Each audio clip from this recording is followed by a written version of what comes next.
This is a photo that was taken with the Hubble telescope. And some of you have seen this, some of you maybe haven't, but what they did is they pointed the Hubble telescope out to an area of space where they'd never really seen any light coming from with any other telescope. And they opened the shutter up, I'm told, as wide as it would go, and exposed it for 1 million seconds. Okay? It was the longest exposure they could do. And when they developed the film from that black area of space, in this picture, they counted 15,000 galaxies. 15,000 galaxies, each galaxy containing billions of stars and billions of planets.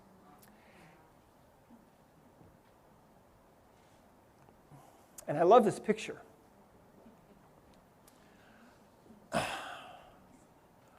Because it helps me to understand, it helps me to realize I am awed by the universe. And I'm awed by the fact that we're here in this world. And I want you to know something. When I was 15 years old, I had the most profound experience of my life. And it was a spiritual experience that was profound to the point that I could not share any of that experience with anybody for many years. In fact, I couldn't tell my wife anything about that experience until we'd been married for 2 years, okay? Because it was so deep and it was so personal to me. And if you could scrape away everything about me and get down to that experience that I had, well, you would see that that's what's at the core of my being, is that experience that I had. And I learned in this experience, which, by the way, it's really impossible to describe what happened to me. But I was suddenly filled with joy beyond anything that I can even begin to describe to you. In the scriptures, in the ancient scriptures, they talk about unspeakable joy and indescribable joy. And that's what I experienced. If you took the happiest moment of your life and you multiplied that 1,000,000 times, maybe that would come close. I don't know. I can't describe it to you. But that joy came from this knowledge that was suddenly poured into me that we have a Father in heaven. There is a God who is our Father who loves us. That knowledge came to me, and I don't know why that came to me. It came to me probably so I could share it with you. But we're not alone here in this world. We are here for a purpose. We have a destiny to fulfill. We're here for reasons. And sickness can stop us from achieving our destiny and fulfilling our purposes in this world. This is an important place where we are. This is important. We're having this physical experience, and we're here for some very definite, very specific reasons. So I want to share that with you. And when we help people to get well, when you work on somebody, when you release a trapped emotion, or you clear some kind of an imbalance on somebody, that's the most sacred work you can be doing in this world.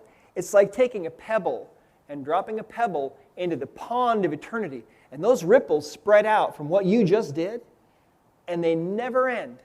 You will never know the end of what you are doing and what you've done with these people. You'll never know until maybe you get to the other side, then maybe you'll understand it all. But those ripples spread out forever and ever for eternity.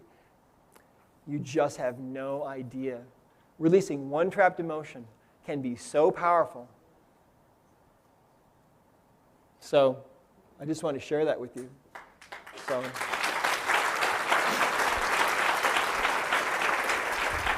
thanks.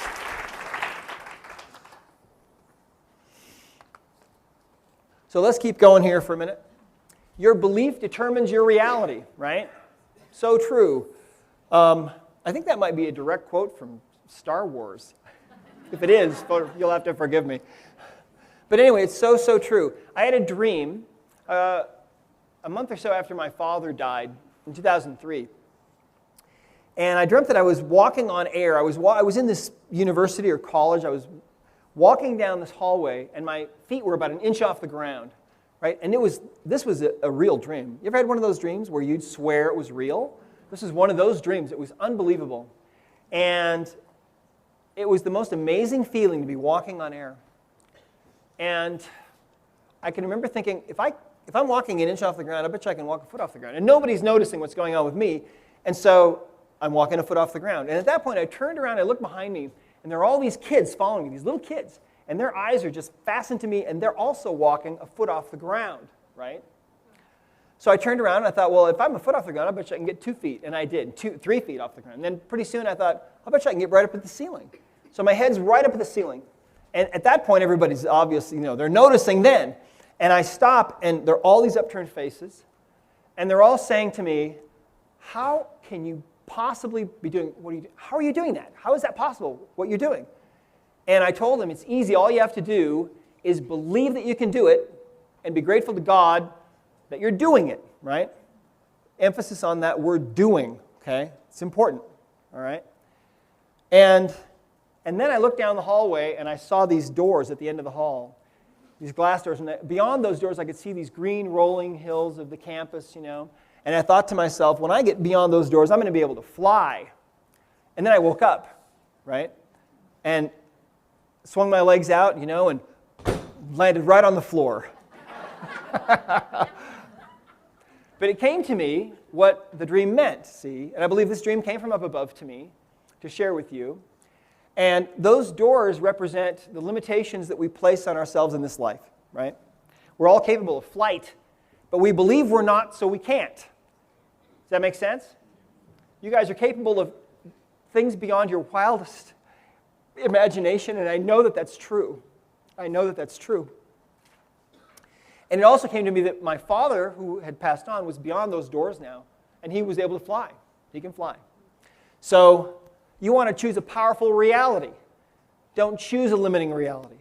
Choose the most powerful reality that you can imagine, because I'll tell you what, you can achieve it. Okay, you can, especially if you ask for help from up above. Be grateful that what you are doing is working. Believe that you can do it. Remember that it is not about you, okay?